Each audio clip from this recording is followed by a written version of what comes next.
Bolowinaka Fiji,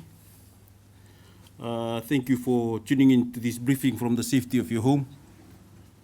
Also, thank you for your patience. I want to begin with an update on the 2 patients who were admitted into intensive care yesterday. Both are responding well to our treatment. Our teams are attending dutifully to these patients and providing them with the best possible care.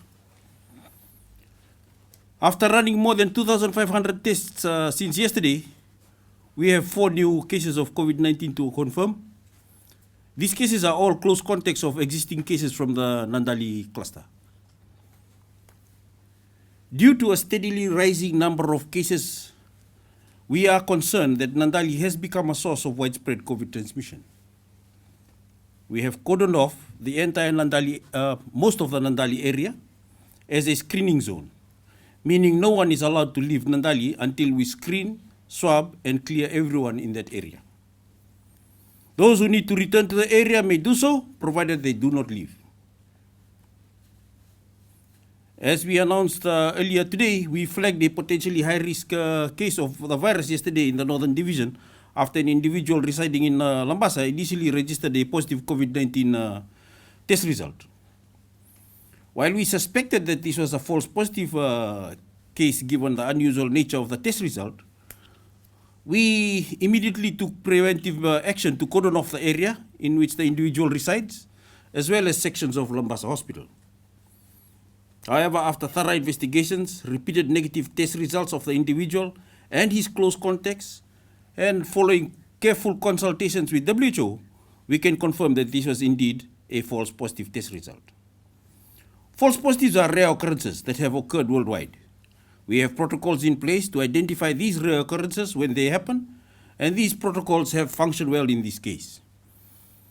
So we can assure everyone that the North is COVID contained, and we have strengthened protocols for the movement of food, freight, and fuel to keep it that way. For every hour of the past 4 days, my teams have combed through Suva and Nosori to trace, test, primary and secondary contacts of existing cases of COVID-19. As a reminder for everyone, these contacts are people who had interactions with individuals who have tested positive for the virus and may have passed it to them.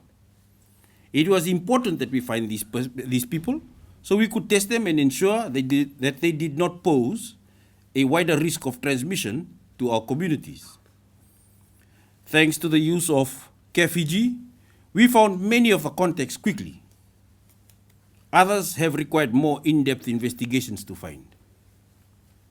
In total, we have placed 7,888 contacts in Suva and Nosori under quarantine. This is the largest number of active contacts that we have ever identified. We don't measure success solely by the number of contacts in quarantine, but these are important markers of progress. They represent Fijians at risk of infection. Identifying them and isolating them ensures that chains of transmission were broken before they could extend. It means clusters were thwarted before they exploded beyond our control. Those quiet victories against this invisible enemy were only possible thanks to the public's cooperation and support through the 4 days of strict lockdown. Thank you, Suva. Thank you, Nosori. Your cooperation has paid real dividends for the health of the nation. With high-risk known contacts under quarantine, we can now allow the 24-hour curfew of Suva and Nosori to lift at its scheduled close at 0400 hours tomorrow morning, allowing for limited movement in a highly controlled fashion. Suva and Nosori will continue to become 2 separate containment zones. As is the case for the rest of Viti Levu, the 6 p.m. until 4 a.m. curfew will apply. Supermarkets may open, banks may open, pharmacies may open, restaurants may offer takeaway and delivery services only. Save for these purposes, movement should be avoided as much as possible, and mixing between different household bubbles should not happen at all. Please send only one member of your household outside at any given time. Do not bring your children out of the home. If a member of your household leaves, wear a mask, wear it properly, and maintain physical distancing of 2 meters from others. Make sure you have your Care Fiji installed with Bluetooth turned on. Wash your hands often. And immediately after you finish your trip to the supermarket, bank or pharmacy, go straight home.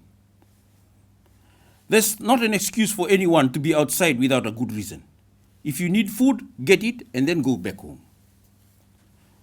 For all non-containment areas, businesses that are not classified as high risk may operate as long as they enforce mask wearing, physical distancing, and require customers and employees to have Care Fiji installed with Bluetooth turned on.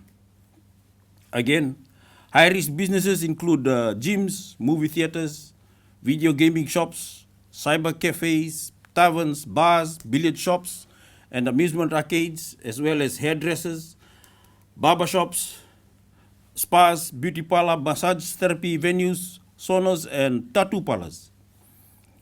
The nature of these businesses means they cannot operate with proper COVID-safe protocols, including enforced physical distancing of 2 meters. They should all be closed everywhere in Fiji.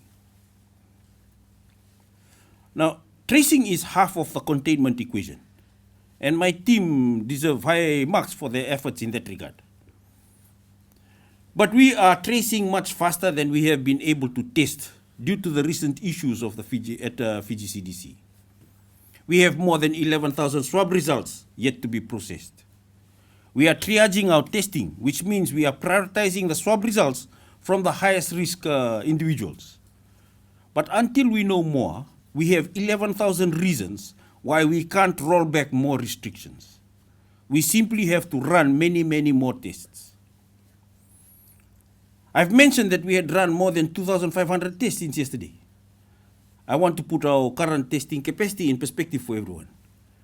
In the midst of last year's COVID-19 outbreak, we ran 776 COVID-19 tests in the entire month of April.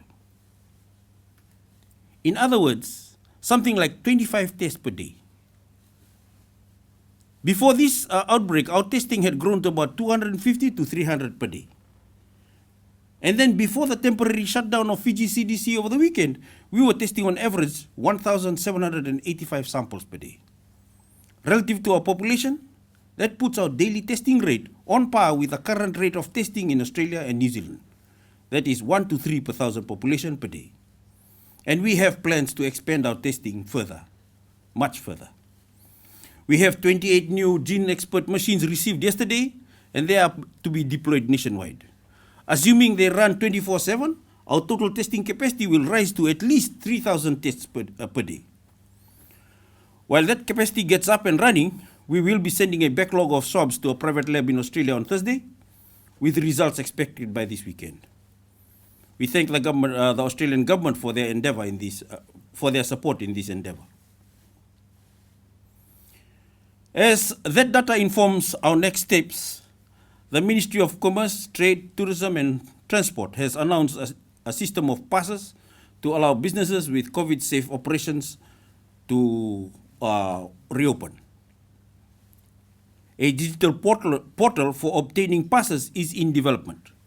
MCTTT will announce details within the next few days on how business and employers may apply that process to operate with appropriate safeguards in place. We expect to see employers and businesses to put careful thought into COVID-safe operations. We want you to reopen, but we want you to reopen, we want you to employ people, because we need your full might behind alleviating the socio-economic burden of this pandemic. But that has to be done in extremely well-managed ways. I urge businesses not to begin this process with a temporary timeline in mind. Normal has a new definition. The world has adapted to cater for the risk of coronavirus, so must we. I can't promise that the results of our testing will make reopening feasible for everyone in the near term. But we have to at least begin the process of putting together COVID-safe business plans that manage the risk of resuming operations responsibly. We're heading into a new phase, Fiji, a new normal, that the rest of the world has embraced, but that we are yet to fully adopt. We have to take careful steps. We have to sustain a constant state of vigilance. We must sustain our commitment to the measures we know can keep us safe. And we have to take the onus of containment as a society, not from top down, but from the grassroots, where everyday decisions by ordinary Fijians taken together can set us down a safer and more sustainable path. We are going to steadily enhance our community surveillance plans, both through mobile teams and stationary clinics. We have likely cases of community transmission in Fiji. That means access to screening and testing at the community level is critical. If new cases come about and future restrictions must come into place, this strengthened network of community surveillance will ensure that these measures can become more targeted. And our testing capacity will continue expanding so that we can turn around more tests more quickly. Today marks 30 days since this year's first local case of COVID-19. It took us that same length of time, exactly 30 days, to contain last year's outbreak of COVID-19. I'm telling you now, this outbreak is more serious than anything we faced before. This is not a 30-day war. The variant is more transmissible. The clusters of cases are larger and more widespread. And I can sadly promise you that today will not be the last day that we announce new local cases. We may have found thousands of contacts, but it will take many more days of testing to know how many people may be positive and how our containment strategy must evolve in response. In the meantime, please do not leave your homes unless you need to get food, medicine, and other essential items. The threat is out there. Please act accordingly. Don't only act carefully just because we told you to do so. Do it because your life and the lives of those you love depend on it. Thank you.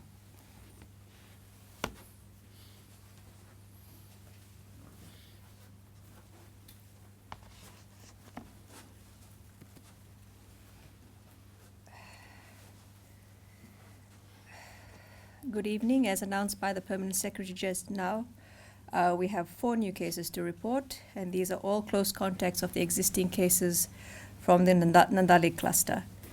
We've also had 6 patients recover from COVID-19, which means there are now 49 active cases in isolation facilities, 3 are border quarantine cases, 34 of local transmission, and 12 are under investigation to determine the source of transmission and are currently considered as community transmission cases. Fiji has now had 178 cases in total since we recorded our first case on March the 19th of 2020. We've had 125 recoveries and 4 deaths. A total of 75,260 COVID-19 tests have been conducted since we started testing in early last year. Due to the recent temporary shutdown of Fiji CDC, testing numbers have dropped significantly, with the daily average of testing over the last 7 days now dropping to 920 tests per day. Before the shutdown, of course, there were around 1,700 tests per day. With the resumption of testing at Fiji CDC, a total of 2,522 samples were tested yesterday at Fiji CDC and at the other labs in the Ministry of Health around the country. Also, as a result of the shutdown, the 7-day average daily test positivity, so out of all the tests that we do in a day, the number of positives averaged over 7 days has also risen to 0.8%. Previously, it was at 0.2%. So this highlights just how important it is to maintain our high level of testing. An average of 0.9 tests per 1,000 population was conducted over the last 7 days. And yesterday, with the resumption of testing at CDC, it increased to 2.9 tests per 1,000 population. Thank you.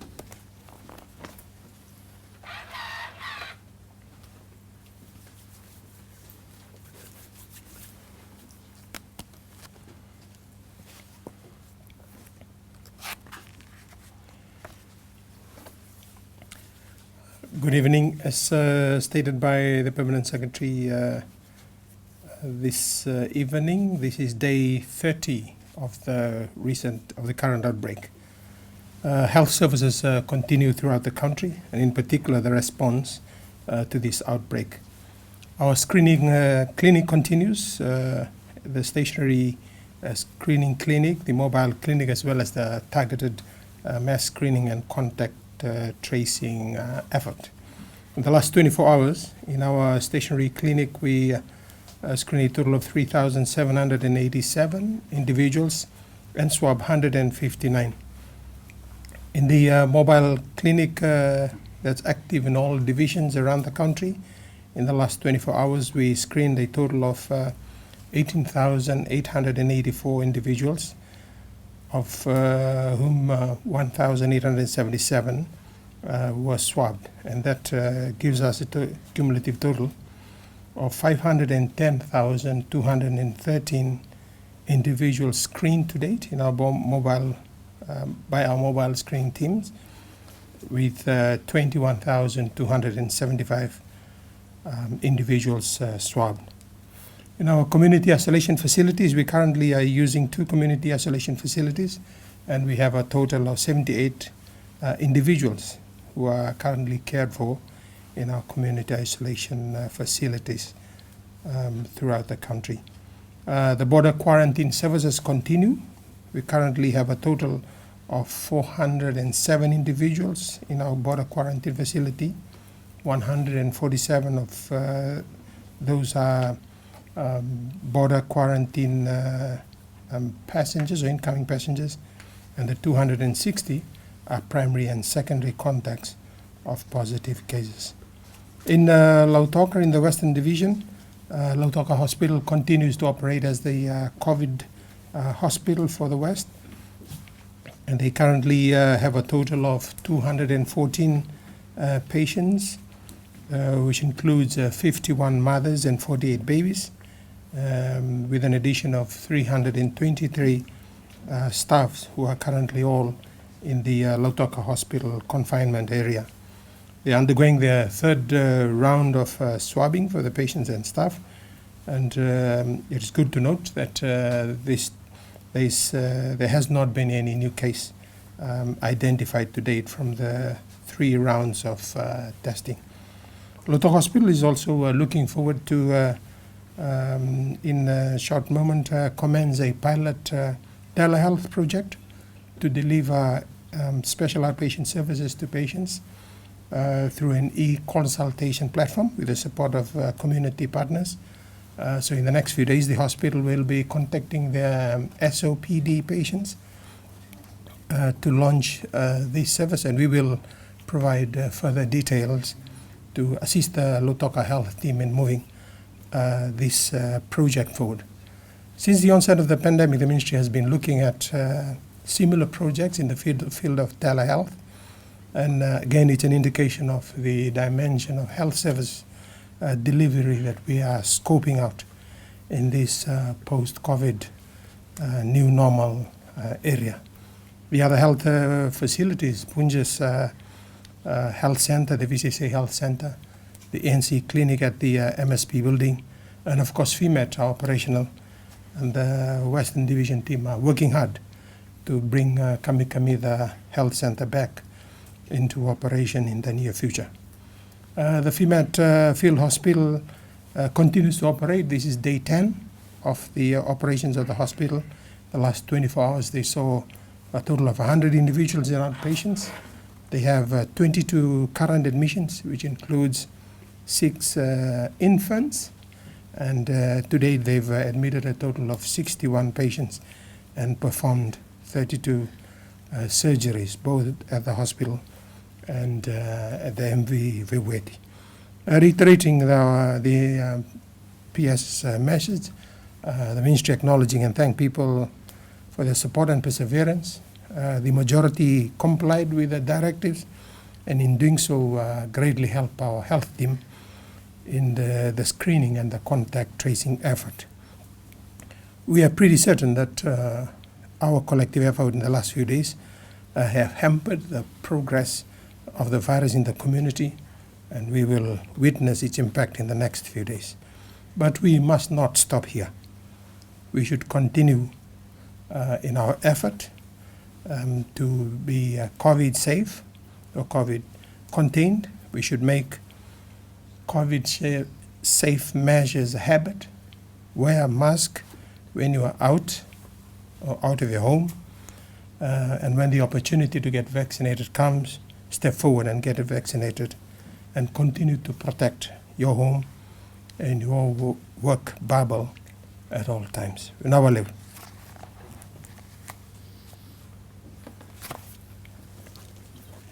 Dr. Tunrabu, thank you, Dr. Fong, and also Dr. Saukan. Members of the media, welcome once again to our virtual press conference. I will open the floor now for questions and answers. We will start with FBC TV. Thank you, Corey. Thanks, Rusi. Good evening, Dr. Fong and team. Just quite quickly, with the restrictions in Suva and Nosori will be lifted tomorrow morning from 4 a.m. and for other businesses that will be resuming as well. And you mentioned that the threat is still out there. What sort of risk does this pose for the Suva and Nosori area? And also, if you could also provide an update of the investigation into the cases of unknown origins, like the Raki case, and also for the deceased in Lautok and how the doctor in Lautok as well contracted the virus?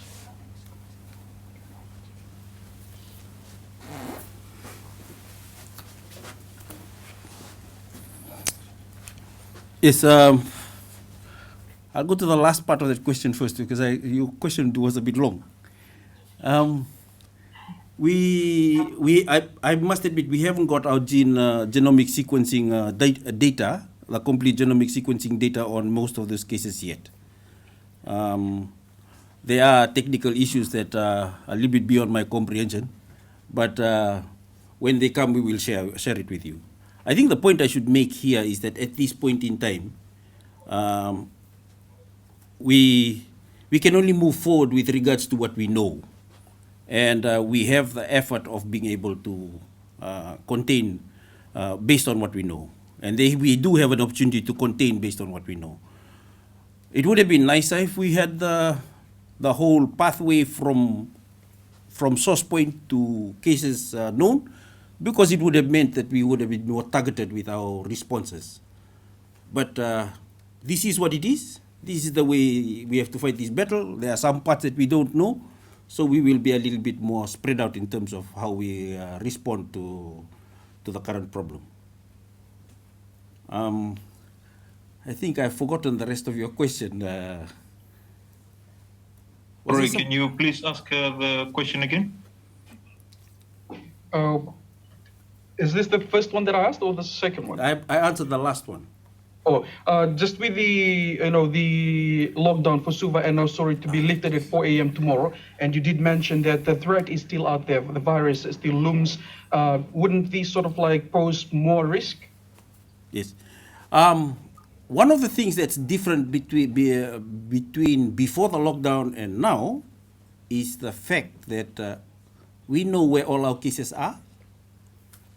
We have got them all at home or at facility quarantine, whichever one we have selected for them. And we also will continue with Nandali area containment, which will be a bit more severe. You'll not be able to get out of Nandali or get into Nandali in the area of containment that we have put up. So basically what I'm saying is that because we know where our cases are and we do have a fairly good amount of data as to those cases, we can be a little bit more targeted in our response. So all those areas that we declare quarantine areas will not be, they will not get the same level of movement as the rest of Suva Nosori. Thank you, PS. Now we'll give it to Fiji-san. Okay. Good evening, Dr. Fong. At the beginning of today's statement, you had mentioned that the two cases that were currently in intensive care are responding well to treatment. that have been administered to them. Dr. Fong, my question is, what sort of medical treatments are our health personnel administering to the 49 active cases that we have that are helping them to recover in isolation and also to prevent their condition from worsening? The ones that we have, if you look at it carefully, if you study the data carefully, the ones that did not make it were those with severe morbidities, or they arrived at our facility in a severe state of disease. What is different about these cases that we're saving is that they are admitted, they're under quarantine, under observation, and we note that they don't look good. In fact, a lot of them, one of the things that we do is that we have a special sensor that detects the amount of oxygen in the blood. And this sensor will actually tell us that the oxygen level is going down even before the patient realizes that they're feeling the oxygen level going down. And usually at that point in time, if we start doing some treatment, and I think last year I mentioned that we had these special machines that we call airvos. They put in, it's a hot air with plenty oxygen. And basically you breathe it in, and as you breathe it in, it liquefies any mucus that gathers up and allows you to bring it up, and it maintains oxygenation of all the normal parts of the lungs. So that increases the likelihood of repair. So those are the, other than that, you still got antibiotics that we may use if there's a bacterial infection on top of the viral infection. And we have in reserve other measures of treatment like dexacortin and dexamethasone that people use that have been known to be useful for very severe cases. Thank you, sir. By the way, what we are doing is no different from what many other people and many other countries in the world is doing. Thank you, Dr. Fong. Fiji Village. Dr. Fong, you had said that we cannot win the war against COVID-19 within 4 days. You're ending the supernumerary lockdown tomorrow. You had also said that the ministry was planning a targeted prolonged lockdown. What steps have been taken to reduce the time frame of people suffering? These are people on reduced hours, people without pay, and those that have exhausted their leave, and also businesses that are closed. Yeah, I feel that pain. There is a difficult. I mentioned about the new normal. The fact that we have to try and discover a path forward. And this is one of the reasons why we mentioned a lot about businesses coming up with COVID-safe plans. We need to start looking at how they can operate and keep themselves COVID safe. For example, there is some contractors that have decided that they will sequester themselves as a bubble. And they will have different sets of workers staying together at the work site, sequester themselves, do whatever work they need to do. And when they finish the work, they go away. So they form their own bubble and they work within their own bubble. They will keep their COVID-contained space, but there will not be any mixing of bubbles. That's an example. There's some other ones where we have clarified, like for example, the movement of freight, fuel, and food. We've decided, okay, only the truck moves across. The drivers, you need one driver at one end and another driver at the other end. So those are but examples of things that can be done. But I mean, I have to be honest here. We've now asked the Ministry of MCTT, that includes the word trade. Now they will need to take on that world of business and understand the world of business and try to figure out how we can make business run in a COVID-safe way. This is not going to be an easy road. We're going to have to find new ways of doing things as we move along. And it's going to be hard. And I do know that some people will suffer more than others. So that's why at the same time, we've had long discussions with Ministry of Economy in terms of how they sort out food rations. I'm having discussions with a number of what we call clusters, health clusters, that try to look at sourcing supplies for people who have less than what others have. So moving forward, it is not going to be an easy road. But unfortunately, it has to be discovered. It's not a road that you can ignore. You can't just sit back and say things will fall into place automatically tomorrow. So I don't have all the answers. Neither will many of us have all the answers. But I think that if we all work together, we try and look for this road and navigate it slowly, in due course, the answers will come through. Thank you, Dr. Fong. Fiji Times. Okay. Dr. Fong, the first test of the rumored Lambasa case turned out to be a false positive. We understand that none of the family members of Naria and one of the Lutoka case have been infected. The Naria case claims all of his tests at the hospitals were negative. Is it possible that those were actually cases of false positives as well? Okay, with the Naria case, I can only say what the science tell me. The science has spoken and it said he is positive and he did not transmit it to his family. End of story. I really, we can't extend that discussion any further, because if we want to, then I can say to you, he is positive, because when we try to duplicate his virus a number of times in the machine at CDC, it didn't take long for us to isolate that virus. Whereas when we try to duplicate it with others that are weakly positive, it takes a long time for us to do it. Now that's a technical discussion. So the shortest I can say is that the science has spoken. He was positive. It just happens that he did not transmit it to others. Thank you, sir. Live, Radio New Zealand. Dr. Fong, thank you very much for the information you've given us about the business initiatives and the initiatives to re-stimulate the economy. I'm interested in initiatives that are social protection mechanisms. What about the people who don't have jobs to go back to right now? What about the people that you've identified as needing food rations? What are the initiatives for them? I understand this is not your area, but you've spoken about business. Are you hearing anything from the rest of government? And where are the government ministers that should be there for us to ask these questions of? What do you know about helping those who are not in a position to help themselves, even with businesses back open? I do know that the Ministry of Economy did put out some press statements on their initiatives. And likewise, Ministry of MCTTT have also put out press statements that relate to some of the support programs that they will put in place. We have representatives from the various governments working with us, and we are all trying to look for ways and means of resolving the issues that you mentioned. I think one of the areas that I do feel has great potential will be the cluster system that we have. We have health clusters, food clusters, various cluster systems that involve CSOs and non-government organizations coming together to forge a path forward. And we have used this system before in the past. And I know that NDMO is also working in the background, doing a lot of awareness with the villagers, doing a lot of work in helping maintain bearing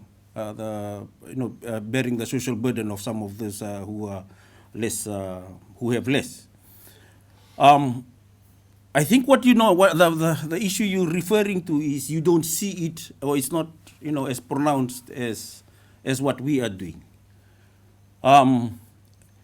I think for us the issue is that what we're trying to narrate really is the biggest issue for us is to narrate the fact that we are how we are moving with regards to controlling the movement of the virus and its transmission. And but be rest assured that we have a lot of government partners working with us. They may not be talking, but they are working with us. Thank you, Lide. Thank you, sir. We'll go to My TV now.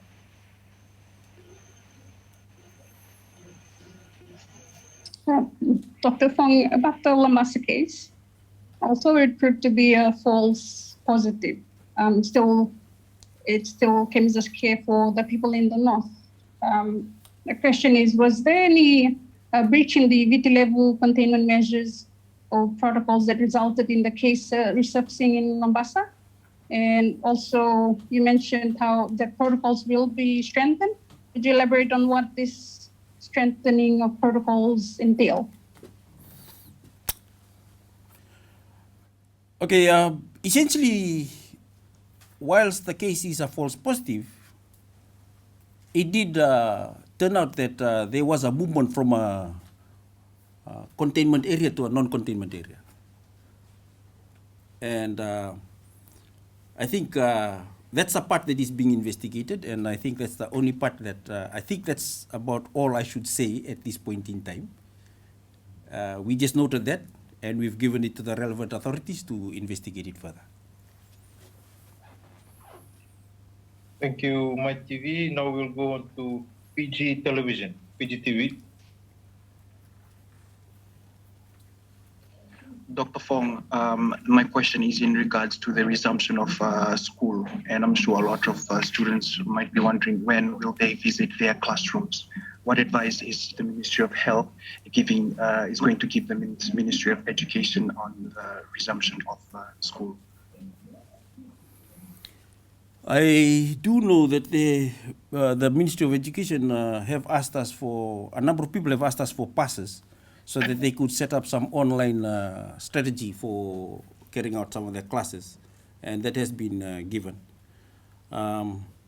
Based on that alone, I know that they are doing some work to help maintain some familiarity with the schoolwork that the students are supposed to have. As far as students coming back to the classroom is concerned, I'm afraid that we have to accept that this is one of those things where this is a time of war.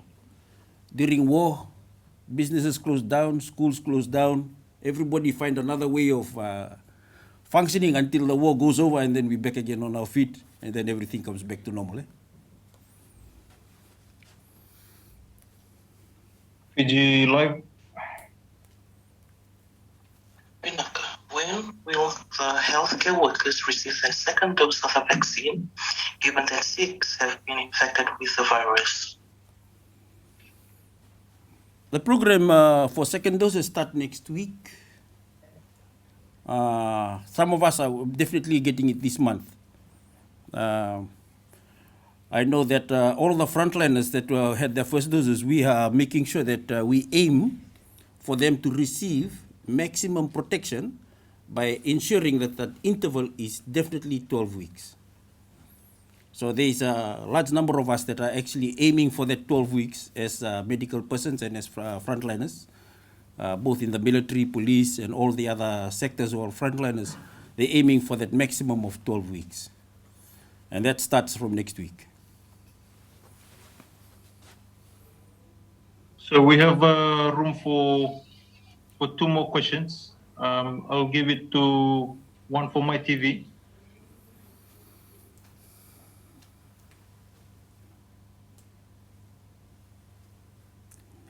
Dr. Fong, what is the status and future of the Nandi Lautoka lockdown zone? Oh, sorry. Yes, I was meaning to address that at some point. Thank you for reminding me. A lot of our lockdown measures are in place because of that 11,000 that we are trying to get sorted. We said that on Thursday there'll be a good amount of that 11,000 will be taken, 11,000 swabs, they'll be taken across overseas.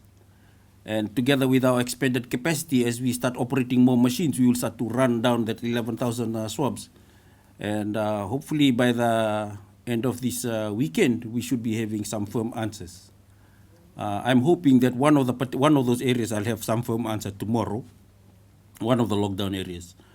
But I don't want to give any promises, so it's best that we don't identify. We just wait for us to, as we finish the swabs that are related to various lockdown areas, then we can start announcing that what further measures to take.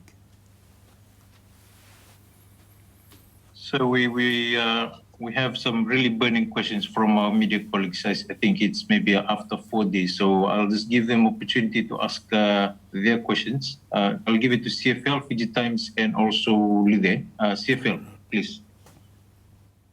Dr. Fong, just with regards to the rapid antigen test, which was approved by WHO and the FDL USA, can you clarify if the Ministry of Health has endorsed this and if Fiji will use this testing as it further boosts testing and you can get results in 15 minutes? Yeah, look, we've read the science. The three of us have read the science, and we've talked about the science around the rapid test. The rapid test is not as easy to interpret as it is to do. So it's a rapid test. You can do it very quickly. Yes. The interpretation is quite tricky, and it's especially tricky if you are working in a country which has a low prevalence of disease. The problem is interpreting the test when it turns positive, because they can have a high level of false positives. We are also aware that if we use it, we should use it in a specific way in low prevalence countries. It has to be used only to look at bubbles and to test bubbles, but not to be used by the general public in a very general way. The rapid test is also, in summary, what I'm trying to say is that the rapid test is not accurate enough for the purpose of containing people and cleaning the place from the virus.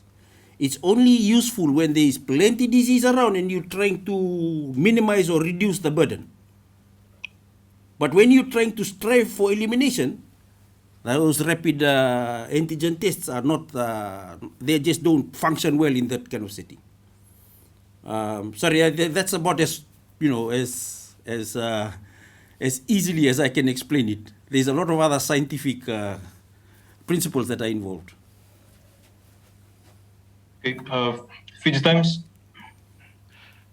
Dr. Fong, with the protocol oversight at CDC and as well the airport and the number of adults still breaching COVID restrictions, do you think you have received all the resources you need, finance and manpower, to ensure your health recommendations are effectively enforced in terms of monitoring, enforcement, awareness and education? That's a very loaded question. I mean, it's loaded in the sense that you're asking me whether we have enough. I think we have enough for the current way in which we are approaching this problem, but whether we will have the ideal amount of resources available and the amount of know-how available is a difficult question. You want the community to be more cooperative, yes. You want to solicit a lot more social community engagement exercise for them to be part and parcel of the solution. That's we still need more of that. With regards to our PPEs and all our various other equipments, I must say that at a conservative estimate, we estimate that we have at least 4 months of supply with regards to those PPEs. And we're still having more people bringing in PPEs, masks, and various other garments that we're supposed to use to protect ourselves. Is it ever enough? That's a very difficult question to ask. This virus has its own characteristics, and we can only say that it's enough for what we know currently that we have. That much I can say. So one last question from Radio New Zealand. Dr. Fong, my question is to do with personnel who run these tests. your lab technicians, your backup staff, support staff for these places. Considering that you've just described a long and arduous task of increasing your testing capability over what looks to be a long period of time, how are we looking after them in terms of their pay, in terms of overtime pay? Are they getting enough rest? Where are they resting? Things like that. I know you don't have enough all over in all of the testing facilities that you have. Can you tell us how you're looking after these staff? So I'll let Dr. Alicia discuss that with you.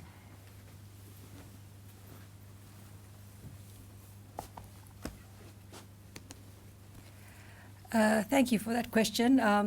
As you know, the Fiji CDC team are actually, they're my team, so I've been very concerned about their welfare since the shutdown that happened over the weekend.